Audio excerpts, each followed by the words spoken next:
Shalom dan salam sejahtera Bapak dan Ibu guru hebat. Salam dan bahagia.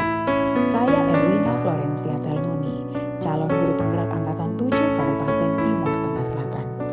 Pada kesempatan ini, saya akan memaparkan kesimpulan dan refleksi pemikiran Ki Hajar Dewantara. Menurut Ki Hajar Dewantara, pengajaran adalah bagian dari pendidikan. Pengajaran adalah pendidikan dengan cara memberi ilmu atau pengetahuan, keterampilan, dan kecakapan kepada anak yang bermanfaat bagi anak baik secara lahir maupun batin. Sedangkan pendidikan adalah menuntun segala kodrat yang ada pada anak sebagai manusia dan sebagai masyarakat untuk mencapai keselamatan dan kebahagiaan yang setinggi-tingginya.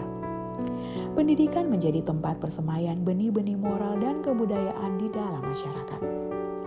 Ki Hajar Dewantara menjelaskan bahwa dasar pendidikan anak berhubungan dengan kodrat alam dan kodrat zaman.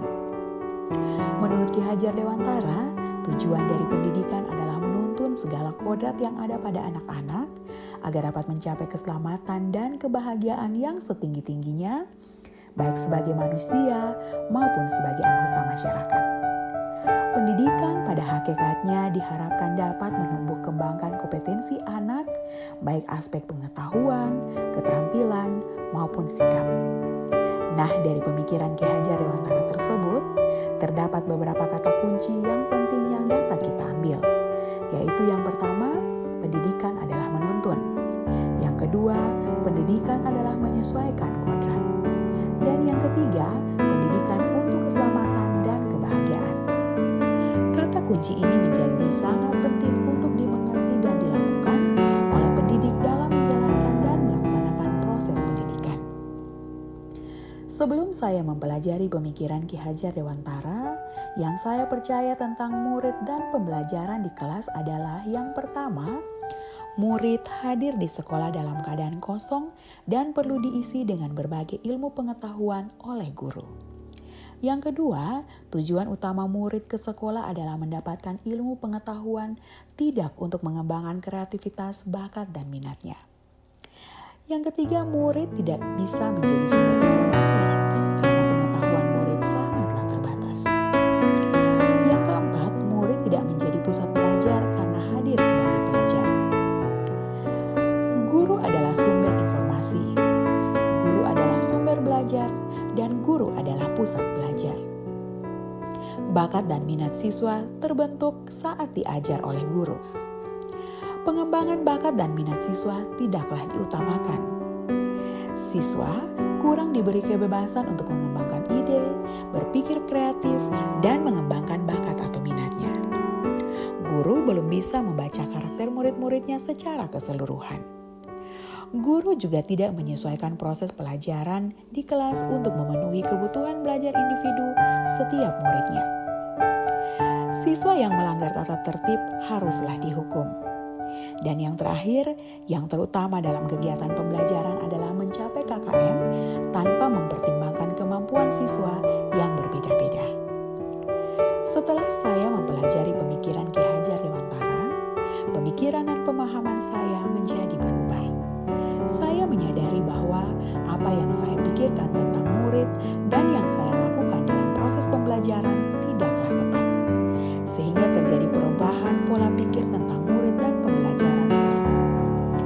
Yang berubah dari pemikiran atau perilaku saya setelah mempelajari pemahaman dan pemikiran Ki Hajar Dewantara tentang pendidikan adalah yang pertama, siswa hadir di sekolah dengan bakat dan minat serta kreativitasnya, sehingga tugas guru adalah menuntun siswa untuk dapat mengembangkan setiap potensi yang ada agar bermanfaat baginya, baik secara lahir maupun batin, karena tujuan siswa ke sekolah adalah untuk mendapatkan ilmu pengetahuan dan mengembangkan kreativitas, bakat, dan minatnya.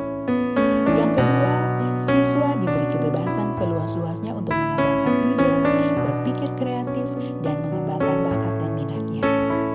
Selanjutnya, siswa menjadi salah satu sumber belajar. Siswa juga menjadi pusat pembelajaran. Guru hanya bertugas sebagai fasilitator dan motivator. Guru bertugas untuk mengembangkan bakat dan minat siswa. Pengembangan bakat dan minat siswa harus dilakukan melalui kegiatan ekstra dan intrakurikuler. Guru harus mampu membaca karakter murid-muridnya secara keseluruhan. Guru juga harus menyesuaikan proses pembelajaran di kelas untuk memenuhi kebutuhan belajar individu setiap muridnya. Selain itu, guru juga harus meniadakan hukuman bagi siswa yang melanggar tata tertib. Dan KKM tidak lagi menjadi tolak ukur keberhasilan dalam proses pembelajaran.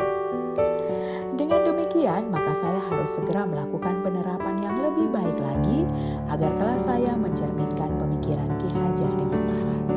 Untuk itu, saya harus merancang pembelajaran yang berpusat pada murid, menciptakan pembelajaran yang menyenangkan, menerapkan pembelajaran abad 21 di mana siswa dituntun untuk memiliki kemampuan yang terintegrasi dalam kecakapan pengetahuan, keterampilan dan sikap serta penguasaan teknologi informasi dan komunikasi yang sesuai dengan filosofi pendidikan menurut Ki Hajar Dewantara, yaitu berpikir kritis, komunikatif, kolaboratif, dan kreatif. Selanjutnya, saya harus meniadakan hukuman untuk mendisiplinkan murid. Saya juga harus menjalin komunikasi dengan siswa untuk mengetahui karakternya dan juga profilnya. Selanjutnya, saya harus melakukan pembiasaan untuk membentuk moral dan karakter murid. Saya juga harus berusaha untuk menjadi teladan bagi murid.